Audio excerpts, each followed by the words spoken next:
Hello friends, welcome to SSC coaching centre. दोस्तों, आज मैं आपको बहुत ही अच्छे सवाल सिखाऊंगा, तो वीडियो को पूरा देखना। चलिए स्टार्ट करते हैं। पहला सवाल, वह न्यूनतम संख्या कौन सी है जिसे 213 में जोड़े जाने पर प्राप्त योग 9 से पूरी तरह विभाजित हो जाए। देखना, 213 है, 9 से विभाजित हो जाए पूरी तरह। तो 9 से विभाजन का नियम अगर आपको नहीं पता है तो सीख लेना। 9 से विभाजन का नियम है, जिन संख्याओं का योग 9 से कट जाए वो पूरी संख्या 9 से कट जाएगी। संख्याओं का योग करिए, जैसे 2, 1 और 3, यही तो है। इनका योग करिए, 3, 4 और 2 6 हो जाएगा योग।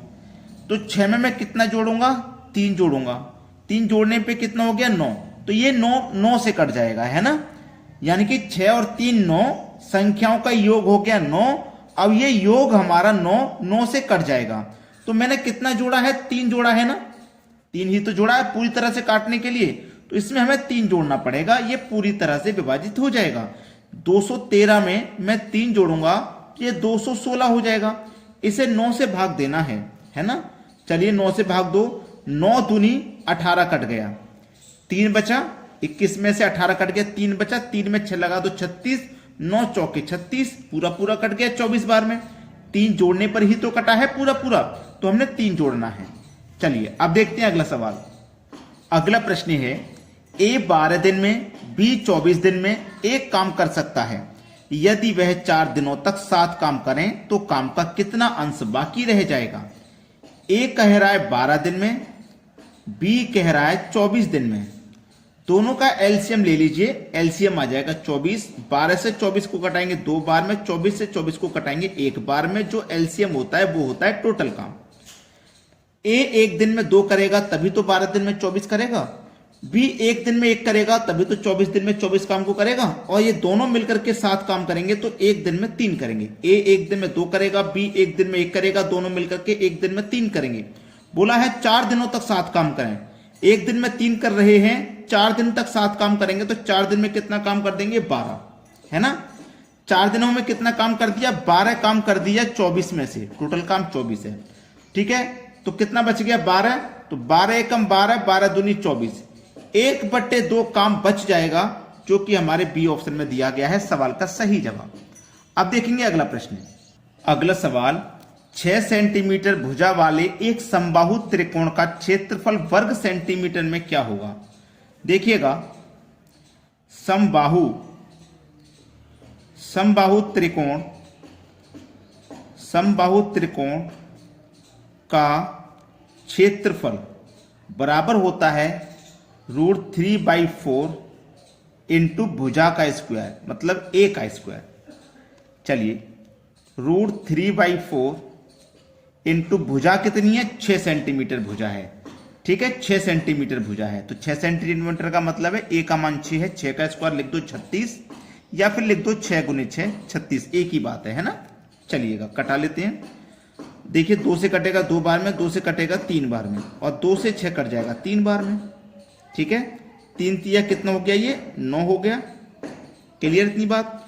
तो 9 का गुना होगा √3 से, तो ये 9 √3 हो जाएगा। अब 9 √3 आपके सवाल का है सही जवाब। ऑप्शन चेक करिए किसमें है? डी ऑप्शन में दिया है, बिल्कुल सही जवाब। अब देखते हैं अगला प्रश्न। अगला प्रश्न है, 20% और 25% की लगातार 2 छूटों पर प्रभावी छूट क्या होगी? देखिएगा, 2 छूट वाला कभी भी सवाल हो तो इसके लिए एक फॉर्मूला होता है a + b प्लस का AB/100, जिसमें a का मान है हमारा ये और b का मान है ये। a का मान है हमारा 20, ये छूट है ना तो माइनस का रहेगा, माइनस का 20। ये भी छूट है तो ये भी माइनस का 25। माइनस माइनस होता है प्लस। a का मान 20 है, b का मान 25 है, बटे में 100 है। 5 से कटे 25 से कटेगा 100 सीधा 4 बार में, 4 से कटेगा 20 5 बार में। -20 -25 मिलाकर के माइनस का 45 और प्लस का है 5। -45 में से प्लस का 40, प्लस का 5 जाएगा तो ये आ जाएगा माइनस का हमारे पास 40। -45 में से प्लस का 5 जाएगा तो माइनस का 40%। तो इसका मतलब कितने की छूट है भाई? दोनों छूट मिलाकर के 40% की। बी ऑप्शन सवाल का बिल्कुल सही आंसर हो गया। चलिए अब देखते हैं अगला सवाल।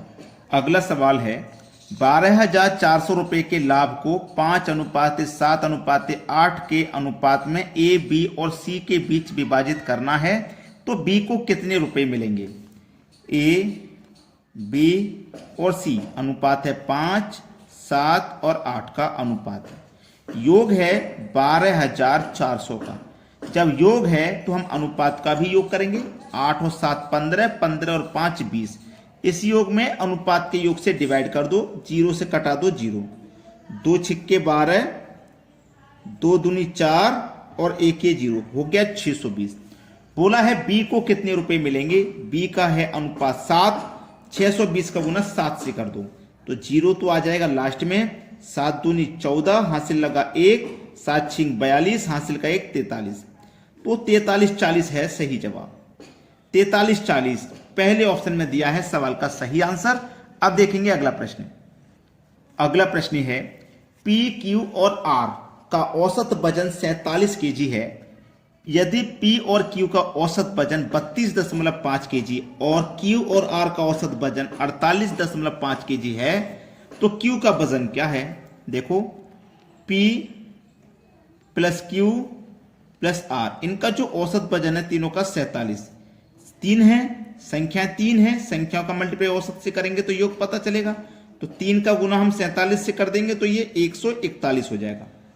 ठीक है। बाद में 2 व्यक्ति हैं P और Q, इनका औसत वजन है 32.5 का। 2 संख्या है 32.5 से मल्टीप्लाई करो तो 65 हो जाएगा। बाद में है Q और R, ये भी 2 संख्या है, इनका औसत है 48.5। 48.5 का मल्टीप्लाई 2 से करेंगे तो ये 97 हो जाएगा। क्लियर है बात? अब आपसे पूछा केवल Q का वजन कितना है। Q का वजन यहां देखना, ये 4 संख्या हैं जबकि टोटल संख्या 3 थी लेकिन ये 4 हो गई, जिसमें Q को 2 बार ऐड कर लिया है ना। Q को 2 बार ऐड कर लिया तो ये 4 संख्या है। 4 संख्याओं का योग करो कितना हो जाएगा? 65 और 97 को मिलाकर के 162 हो जाएगा। ठीक है। अब हमारे पास टोटल संख्या 3 थी, 3 का योग है 141, 4 का योग है 162। तो 4 का मतलब Q को 2 बार ऐड कर लिया ना, इसका ही तो बढ़ गया। तो 162 में से मैं 141 घटा देता हूं, जो बढ़ी हुई संख्या उसका पता लग जाएगा। ठीक है। 162 में 141 घटा दो, बचेगा कितना? 21, यानी कि Q का मान कितना है? 21 है। इसको 2 बार काउंट किया गया था। बी ऑप्शन में दिया गया है सवाल का सही जवाब। अब देखते हैं अगला प्रश्न। अगला सवाल है एक गांव में 30% लोग शिक्षित हैं। यदि गांव की कुल संख्या 6600 है तो अशिक्षित लोगों की संख्या बताओ। गांव में जितने भी लोग होंगे अपने आप में 100% होंगे, चाहे वो कितने भी हों। जिसमें से बोला है 30% शिक्षित हैं। 30% अगर शिक्षित हैं तो अशिक्षित कितने होंगे? 70%। 100% में से 30 पढ़े लिखे हैं तो अनपढ़ कितने होंगे? अशिक्षित कितने होंगे? 70% होंगे। इतना तो क्लियर है ना सभी को। अब बोला है उसने, जो बोला है कि गांव में कुल संख्या 6600 है, टोटल लोग गांव में 6600 हैं, तो अशिक्षित लोगों की संख्या बताओ। अशिक्षित यानी कि अनपढ़। अनपढ़ कितने? 70%। तो 6600 का हमें 70% निकाल लेना है। ठीक है। 0 से कटाया 0, 0 से कटाया 0, ये 0 आ जाएगा लास्ट में। 7 छिंग 42 का 2, हासिल लगे 4। 7 छिंग 42, हासिल का 4 जोड़ दो तो 46। 4620 किस ऑप्शन में? 4620 सी ऑप्शन में दिया है सवाल का सही जवाब। चलिए अब देखते हैं अगला प्रश्न। अगला प्रश्न है यदि किसी विद्यालय में 70% लड़के हैं और लड़कियों की संख्या 504 है तो लड़कों की संख्या क्या होगी? देखिए लड़का लड़की मिलाकर के जो भी होंगे अपने आप में 100% होंगे। ठीक है। अब बोला है 70% लड़के हैं, 100 में से 70% अगर लड़के हैं तो 30% होंगी लड़कियां, तभी तो दोनों मिला के 100% होगा। इतना तो क्लियर हो गया ना बात। 30% लड़कियां। अब उसने बोला है कि लड़कियों की संख्या 504 है, लड़कियां प्रतिशत में है 30%, संख्या में है 504। 30% की वैल्यू 504 तो 1% की कितना? 30 से डिवाइड कर दो, 1% की हो गई। और 100% का मान निकालना है तो 100 से मल्टीप्लाई कर दो, लेकिन 100% का नहीं निकालना। उसने बोला है लड़कों की संख्या तो 70% है, तो 1% का मान ये हो गया, 70 का चाहिए तो 70 से मल्टीप्लाई कर दो, 0 से कटा देंगे 0 को, 3 से कटाओ, 3 एकम 3, 2 बचेगा 20, 3 छिंग 18, 2 बचेगा 24, 3 अट्ठे 24, 168 बार में कट गया। 168 का मल्टीप्लाई 7 से कर दो, 7 अट्ठे 56, इकाई अंक 6 आया।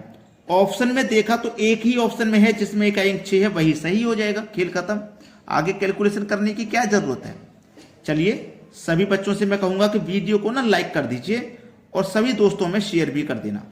ठीक है दोस्तों, धन्यवाद।